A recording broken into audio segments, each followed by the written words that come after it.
Today, we see the poem My Mother at 66. My Mother at 66.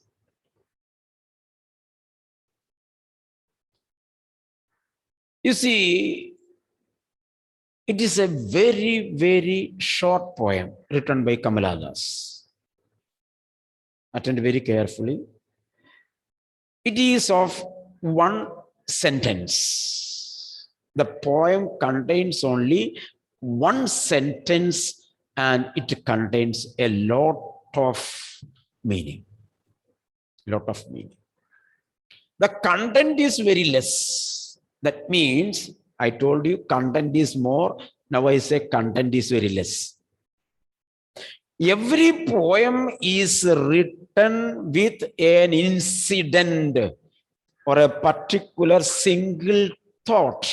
That is why I told the content is very less. Here the physical content is,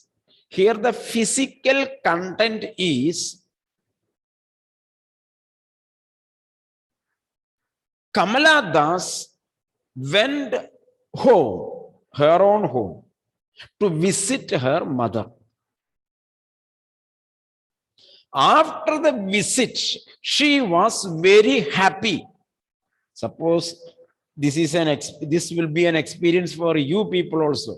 After the marriage, you will go from your house to husband's house, and after maybe in Dubai or in Canada or somewhere else, and after 3 or 4 years, you will come to visit your parents.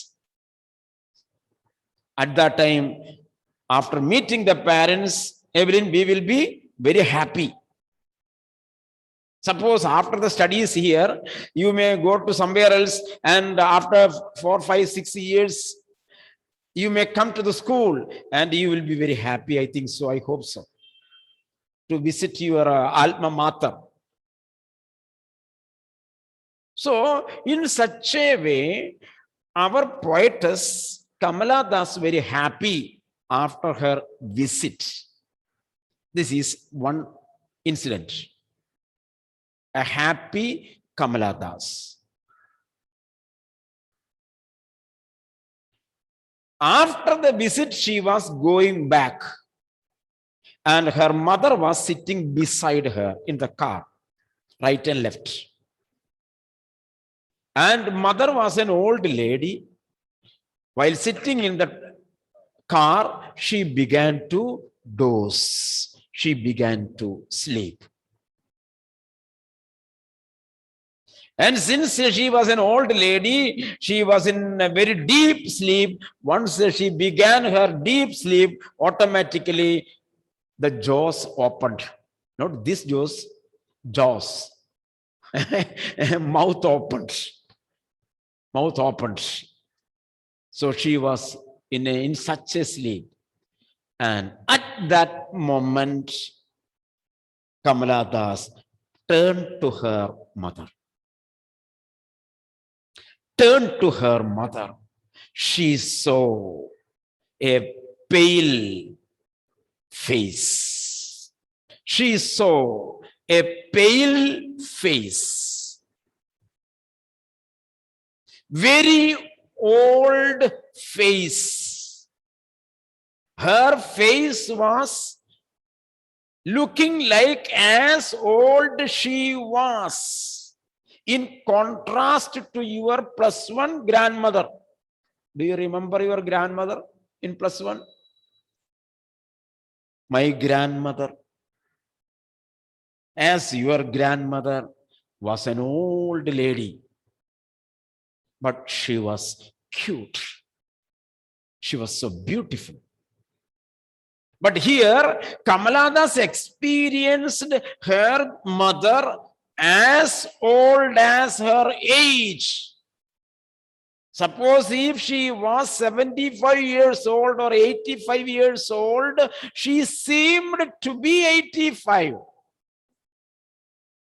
When I look at this screen, I see young cutes here, sitting here. Young cutes. And when you come straight to me, then I will be able to know how cute you are. Clear now? I didn't show you. In the photo, if I take and send to you, you people are polished ones after makeup. It seemed, you are not with makeup, but it seemed to me like that. When you come, Ashwin, when we come face to face, we will be able to know the difference. In the same way, but here he says, her mother was as old as her age. This bring into her mind a thought, a fearful thought. What was the fearful thought? My mother is very old. She is reaching death. She is very near to her death. This was the thought that made Kamala Das' mind such a painful mind. It pained her heart. She felt, but she was not ready to accept. Suppose if you go and visit a patient and doctor has given that patient 72 hours, Ashwin, 72 hours, and doctor told after 72 hours, you will die. Not you, that patient. And so what the relatives will do? Send him to where? Space, isn't it? Send him to the space. Where is the space? Where is he? Evelyn, where is his space? Doctor told you will live for 72 hours. You means that patient. And what the relatives will do? The relatives will send that patient to space. Which is that space? What is the name of that space? ICU. ICU. The patient will be kept for 72 hours in ICU because the relatives do not want to see that painful situation. So let it be in ICU. We will not be able to see him also, isn't it? We are paying per day 50,000 or 25,000 per day, and we are sitting outside the door. Let the patient, let the mother, let the grandmother, let the uncle be inside there. Very great love towards our relative, isn't it? If you have greater love, you will take, if only 72 hours are left, you should take him home and you should be always with him. Achyut, am I right? You see, you see the situation, you see. If you like him, if you love him very much, only 72 hours are left in this world to serve my cousin, serve my grandmother, serve my uncle, serve my parents. So that 72 hours maximum, I will be with them. That should be the real thought. Instead, what we do? Let the nurse serve him. And nurse comes and tells, one tender coconut. Then you go for tender coconut and you give the tender coconut at the door. The nurse treats. Nurse serves. What I mean is that so, but you are not ready to accept the death. The same way here, poetess Kamala Das knew that her mother was approaching death. She was very, very old. Very, very old. But Kamala Das was not ready to accept. Was not ready to accept. So what happened? Because of this mind, she turned to outside. While sitting in the car was moving forward, she turned to right side. There she saw trees were sprinting back. Trees were running back. That gives some joy. That gives some joy to her eyes. So while seeing those trees, she forgets the death of her mother. Second, she looks at each front door of the house. Children are coming out, running out joyfully. So these two joyful scenes she enjoyed. So when she was suppressed or caught by the fear of the death of her mother, understood? When Kamala Das was caught by the fear of the death of her mother, she was not ready to accept that situation. In order to avoid that memories, in order to avoid that fearful thought, she turned to other side. She tries to forget that one, for which she looked outside. Outside, she saw the sprinting trees, running children. Both are the signs that creates happiness in our life. So for the moment, she pretended to be happy. Clear now? Clear now? Then by the time she was happy, happy means she forgot mother's face. As soon next moment, the car reaches the airport. She was very busy. She enters the check-in point. After check-in point, she turns to her mother, say goodbye. Say goodbye. At that time, again, that fearful thought conquered her. My mother. Will I be able to see my mother when I come next time? This was the next question. Will I be able to see my mother when I return next time? Her mind says no. Her mind says no. By that time, your mother might be dead. Dead. So it gives her great pain in her heart, but she here also does not want to express or accept that point of death.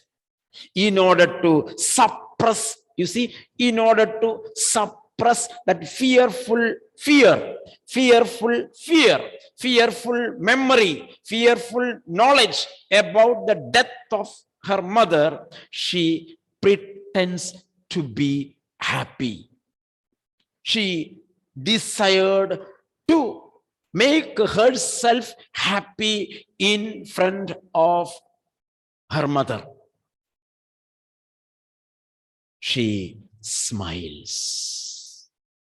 She smiles. That smile contains sorrow. That smile contains sadness. But she pretends. But she pretends. That moment, 100 thoughts came into her mind. Her childhood memories. While she was looking adieu, goodbye to her mother, she saw the fearful fading or old face approaching death on the face of her mother. On that moment, she began to remember her childhood memories, how mother was scolding me, how mother was cute in her youth, everything it came as a flash into her mind. But she pretended to be happy. She says goodbye with a smiling face. This is the content of the story, content of the poem. Then I told there are a lot of things in one sentence. There are a lot of things in one sentence. This one sight, this one thought is expressed in many, many ways. There are a number of poetic devices, Achut. There are a number of poetic devices, figure of speech are present in that. Poetic devices. First of all, there is, you see, whenever you get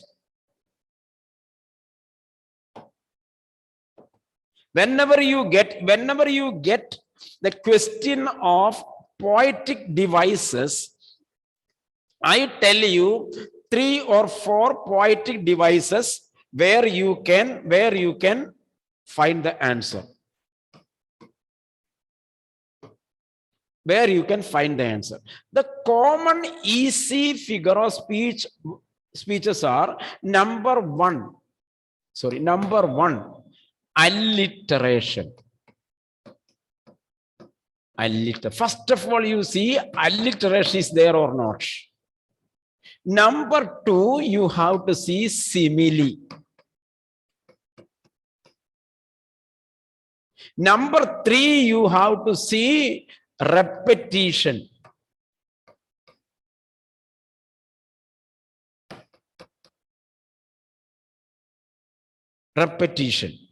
Number 4, you should see metaphor. Number 5, you see personification.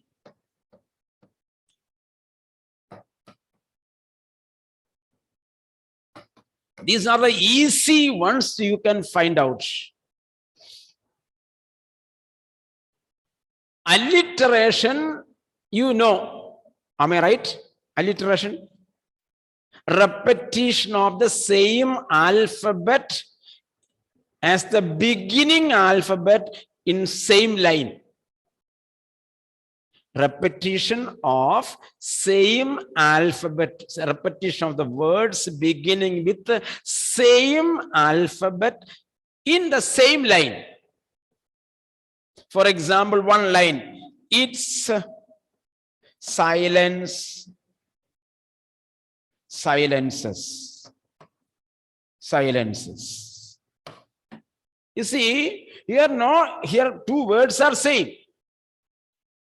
But alliteration means the 2 words begin with the same letter. This is alliteration.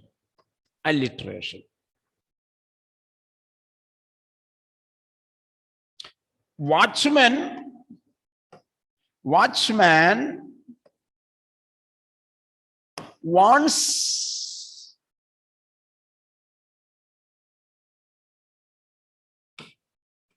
wants his watch repaired. Suppose it's a line of the poem. Watchman wants his watch repaired. 3 words are beginning with the same alphabet. W, W, W. Alliteration. Understood? We have already studied. In the same 2 lines, there is one more figure of speech, repetition. When same word is repeated,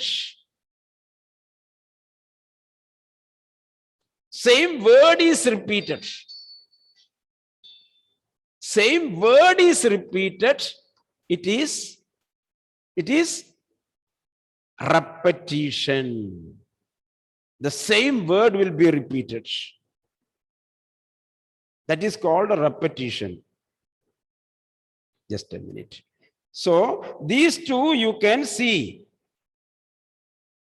These 2 you can see easily.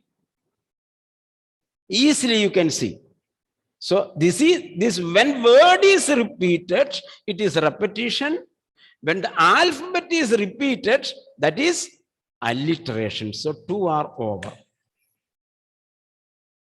Now this one, simile. Please note, it is pronounced as simile.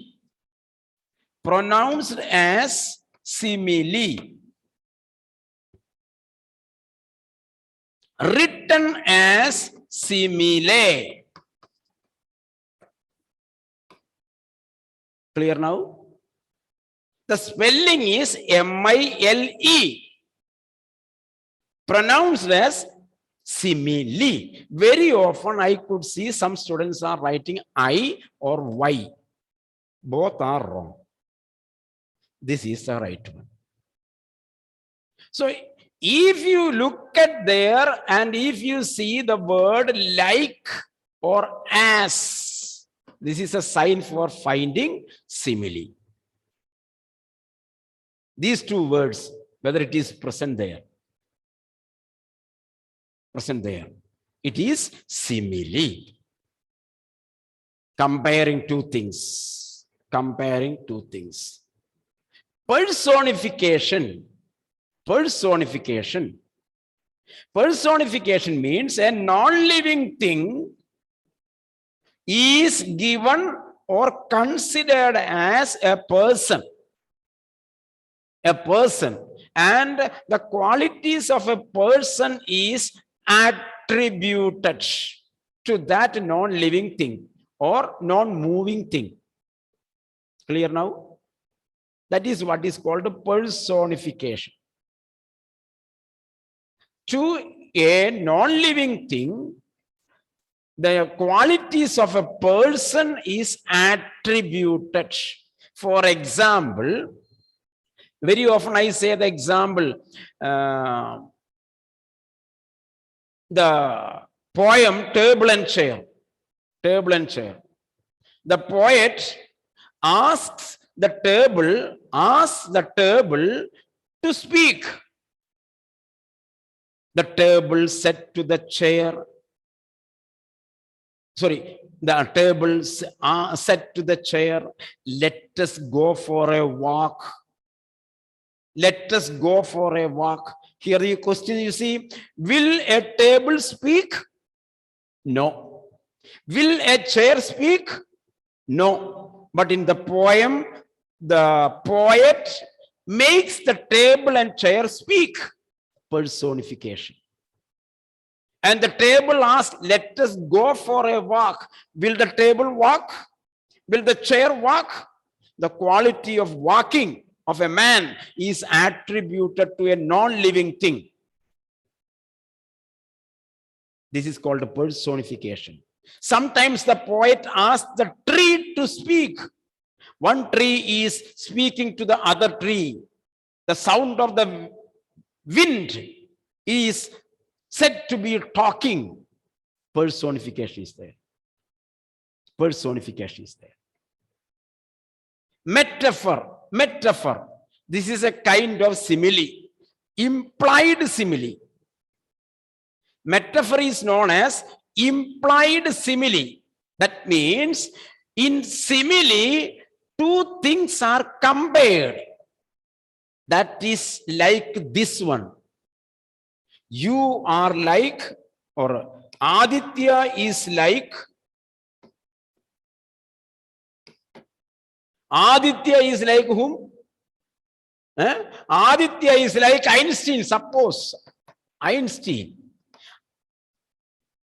Aditya is like Einstein means his physical nature or his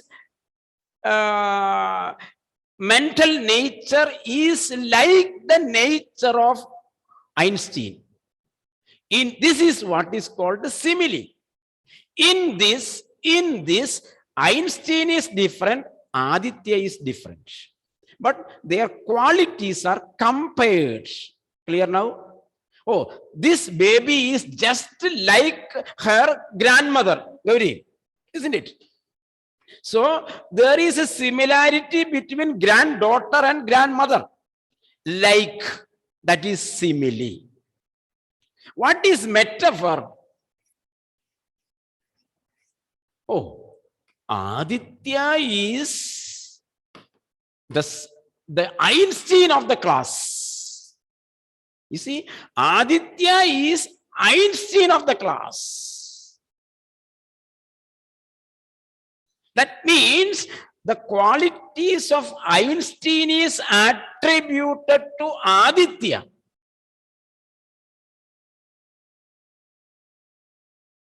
So when we say Aditya is the Einstein of the class, means Aditya is the scientist of the class.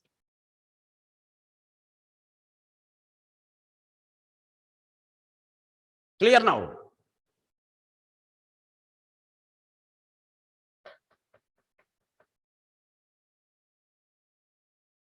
So suppose in this way, you see, Rijas is the Hercules of the class.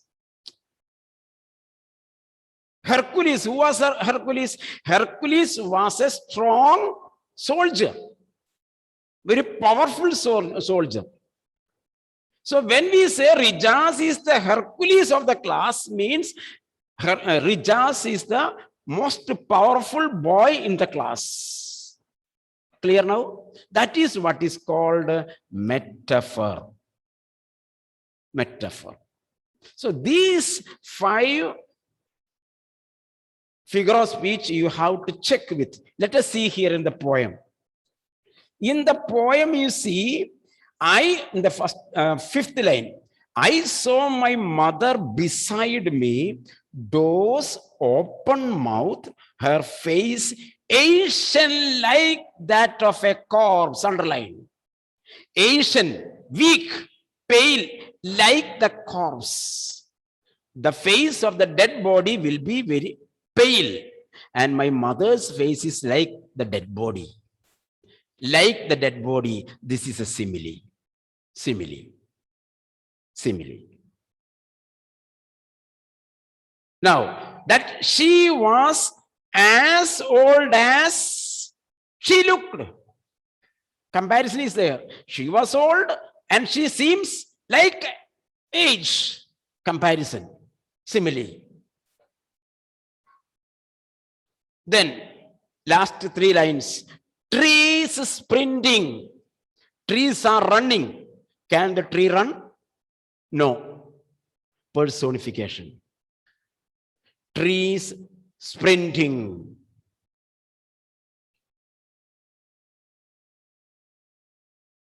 Next page.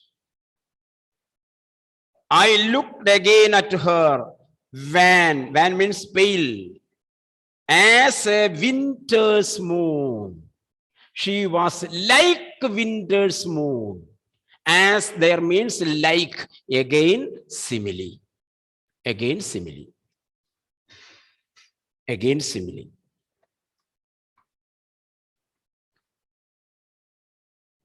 Okay.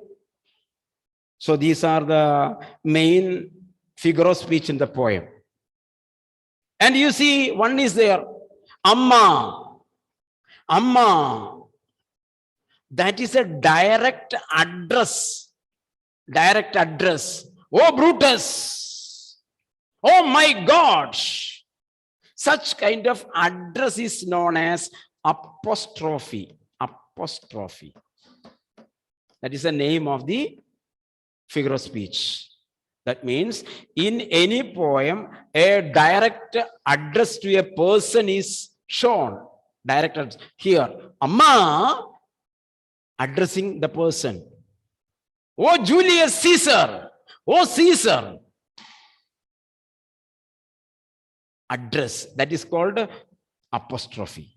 Okay. Then in the last line, you see, I did was smile and smile. What is that? 2 are there. One is alliteration and second one is repetition. Clear now? Smile and smile. S is repeated and smile is repeated. So alliteration is there. Alliteration is there. Then repetition is there. Achyut, are you all right? Clear now? Yes, sir. Okay. So now you read the poem once again, you read the lesson once again and go through your notes. Okay. So I end here. Okay. Thank you.